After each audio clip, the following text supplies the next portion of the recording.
Situs Candi Plausan terletak di Dukuh Plausan, Desa Bugisan, Kecamatan Prambanan, Kabupaten Klaten. Terletak tidak jauh dari situs Candi Prambanan dan situs Candi Sewu atau sekitar 1 km ke arah timur laut.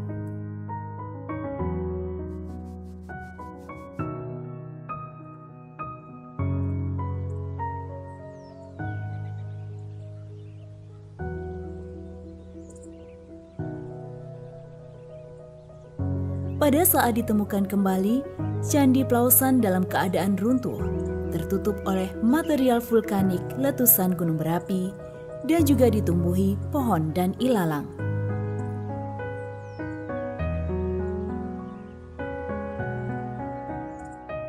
Belum diketahui secara pasti kapan situs Candi Plausan dibangun. Beberapa penelitian yang telah dilakukan menyebutkan bahwa situs Candi Plausan dibangun semasa dengan candi-candi di kawasan Prambanan lainnya, yaitu antara abad ke-8 hingga 10 Masehi.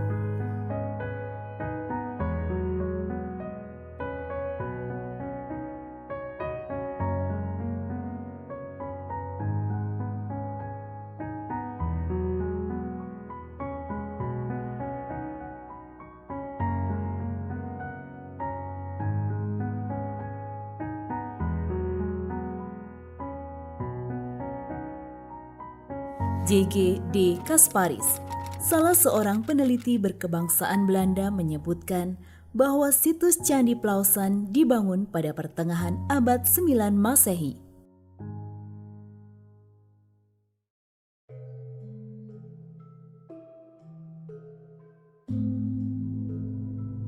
Hal ini didasarkan pada prasasti pendek, gaya seni, dan arsitektur Candi Plausan.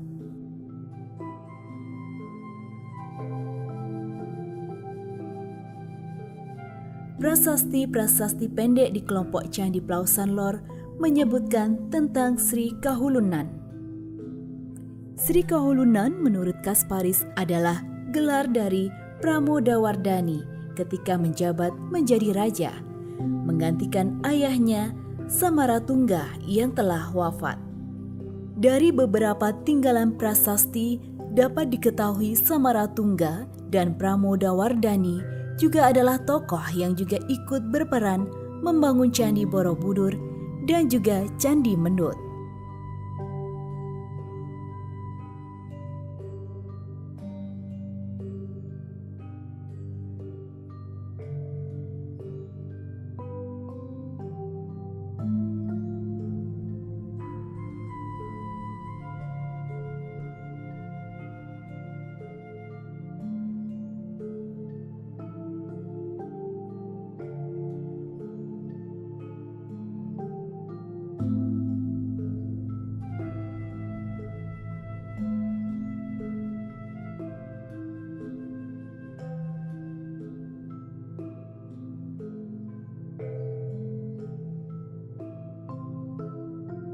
Pramodawardhani yang beragama Buddha menikah dengan Rakai Pikatan, seorang raja besar yang beragama Hindu. Pernikahan kedua tokoh besar inilah yang kemudian diyakini dapat menyelesaikan pembangunan Candi Plausan.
Tidak hanya itu, dukungan para pejabat dan rakyatnya juga telah menjadi modal terbesar dalam pembangunan Candi Plausan.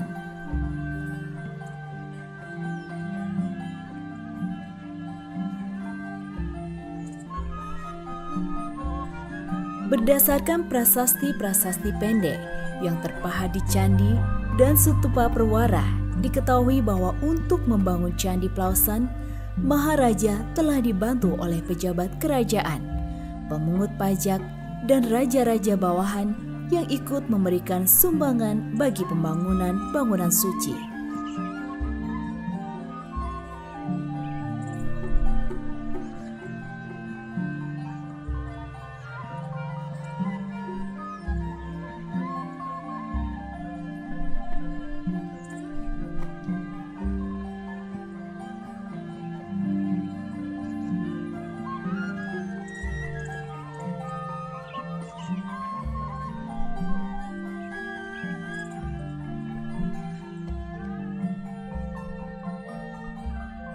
Untuk mendirikan candi sebagai bangunan suci harus dilakukan sesuai tata cara dan aturan yang telah ditetapkan dalam kitab-kitab keagamaan.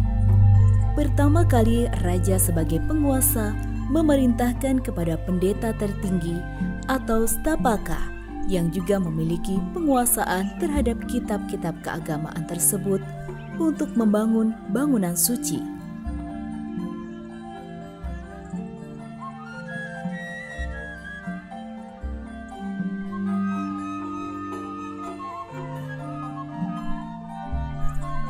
Stapaka akan memilih lahan atau lokasi yang akan digunakan.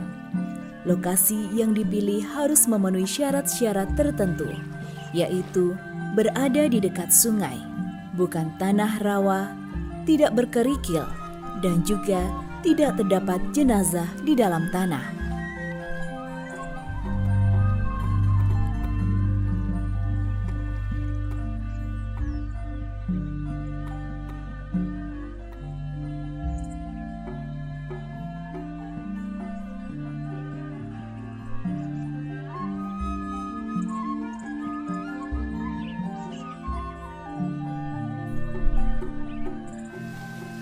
Proses ini juga diiringi dengan bermeditasi untuk mendapatkan petunjuk dan izin dari para dewa.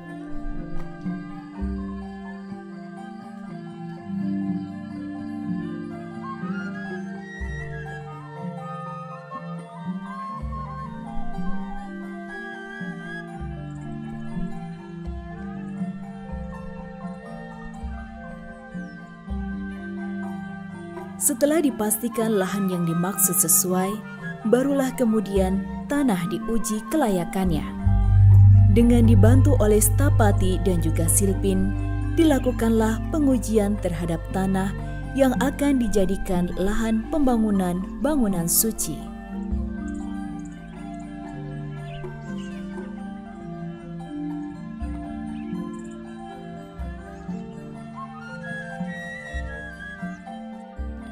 Pengujian tahap pertama dilakukan dengan cara menggali tanah, lalu diisi air dan dibiarkan selama sehari. Esok harinya, tanah diperiksa dan airnya tersisa setengah, maka tanah dirasa cukup baik. Artinya, porositas tanah baik, tidak terlalu padat dan dapat menahan air seperlunya, sehingga dapat dilanjutkan ke tahap kedua. Pada tahap kedua, pengujian dilakukan pada malam hari dengan meletakkan pelita di atas tanah. Jika setelah dinyalakan, api menyala dan tegak lurus, maka dapat dikatakan sirkulasi udara baik, serta tidak mengandung gas beracun dan dapat dilanjutkan pada tahap ketiga. Pengujian selanjutnya yaitu tahap ketiga adalah menguji kesuburan tanah. Pertama kali tanah akan diairi, lalu dicangkul, dibajak, dan ditaburi benih berupa biji wijen. Jika benih berhasil tumbuh hanya dalam waktu 1 hingga 2 hari, maka tanah tersebut merupakan tanah yang baik untuk membangun candi. Tanah terbaik untuk membangun candi disebut sebagai tanah Brahmana. Tanah Brahmana tersebut biasanya akan berkilau seperti serbuk mutiara dan beraroma manis.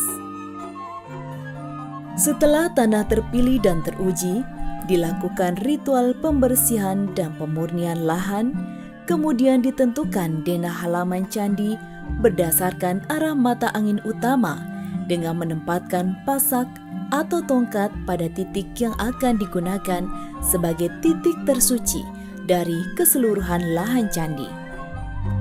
Titik tersuci lahan menggunakan lubang bekas pengujian tanah. Titik tersuci akan dipasangi patok atau sangku yang diikat dengan benang dan ditarik untuk menggambar lingkaran-lingkaran untuk membentuk grid.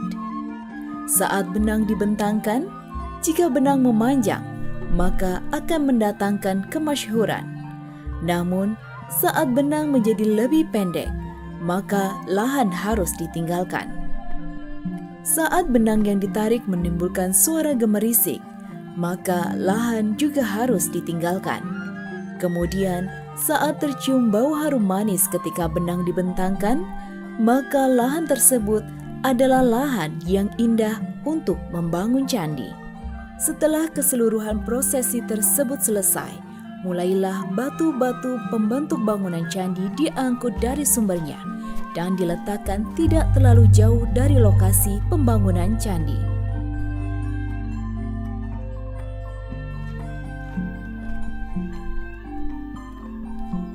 Pondasi dibuat sesuai dengan bentuk dan ukuran bangunan candi yang akan dibangun dan mengisinya dengan kerikil dan pasir.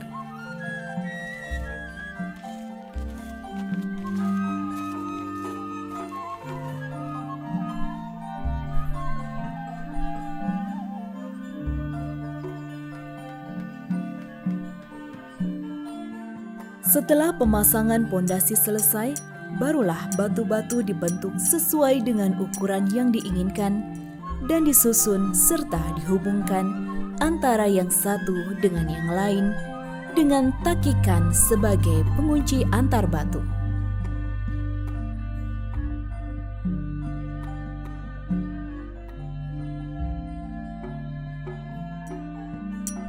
Setelah proses pembangunan selesai, mulailah para pemahat melaksanakan tugasnya.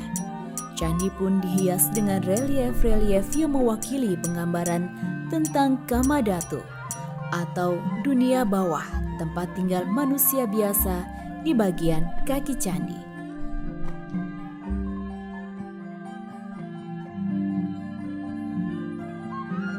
Rupadatu atau dunia tengah, tempat tinggal manusia sempurna di bagian tubuh candi.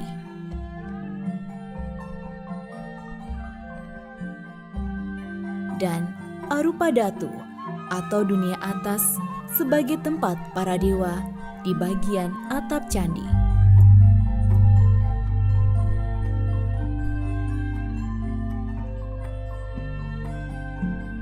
Situs Candi Plausan saat ini terdiri atas dua kelompok bangunan yang lebih dikenal dengan sebutan kelompok Candi Plausan Lor dan Candi Plausan Kidul.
Namun, berdasarkan hasil penelitian arkeologis, kelompok Candi Plausan Lor dan Candi Plausan Kidul diyakini adalah satu kesatuan. Hal ini didukung keberadaan pagar ketiga dan parit keliling yang mengelilingi seluruh situs. Keberadaan pagar ketiga dan parit keliling itu secara tidak langsung telah menegaskan tentang pembagian ruang di situs Candi Plausan. Halaman pertama Candi Plausan Lor atau area paling suci terdiri atas kedua candi induk yang dibatasi oleh pagar keliling.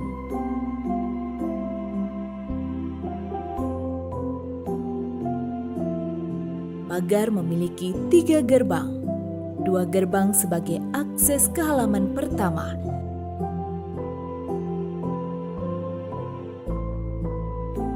sedangkan 1 gerbang lainnya menjadi akses yang menghubungkan halaman Candi Induk Utara dengan halaman Candi Induk Selatan.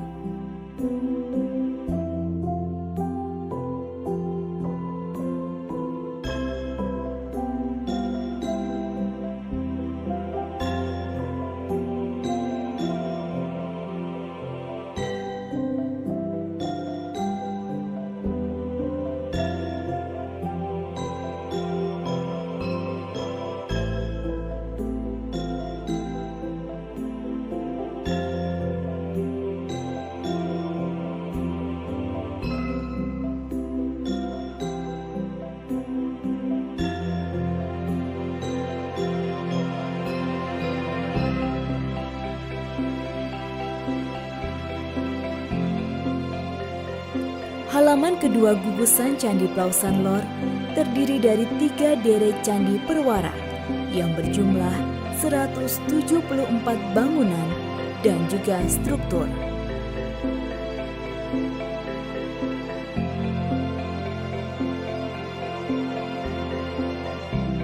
Pada deret pertama adalah Candi Perwara yang berjumlah 50 bangunan.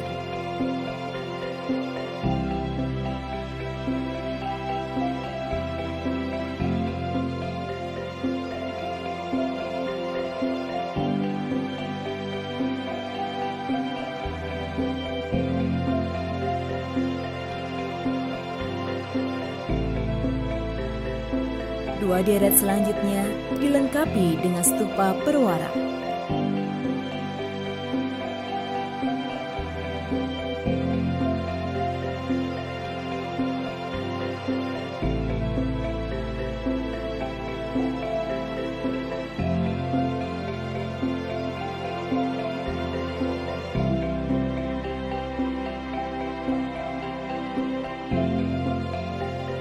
Deret kedua terdiri atas 54 stupa perwara dengan 4 candi perwara pada tiap sudutnya.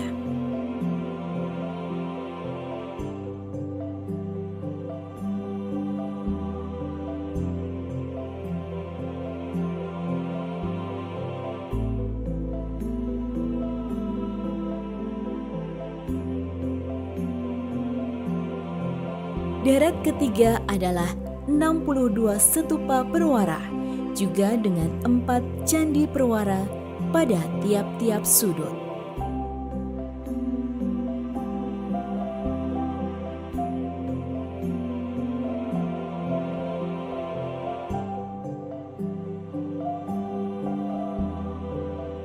Halaman ketiga dibatasi oleh pagar yang mengelilingi ketiga deret candi perwara, dilengkapi dengan 2 akses yang ditempatkan di sisi barat dan terdapat sepasang arca 2 rapala pada setiap pintu masuk tersebut.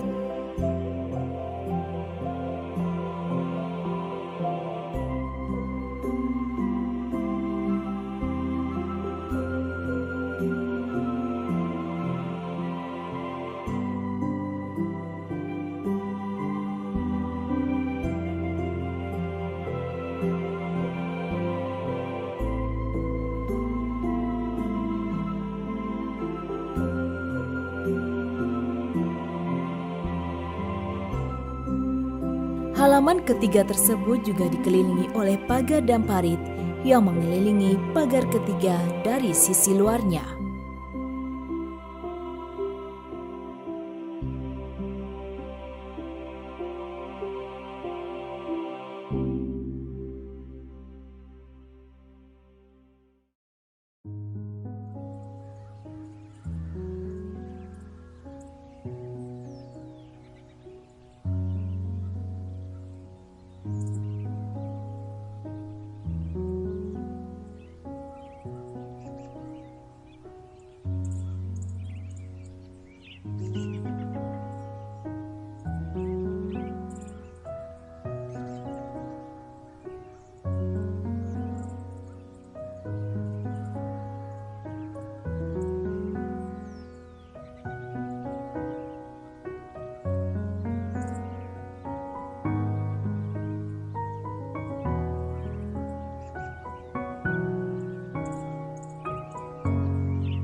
Di balik keindahannya, situs Candi Plausan telah menceritakan banyak kisah dan peristiwa.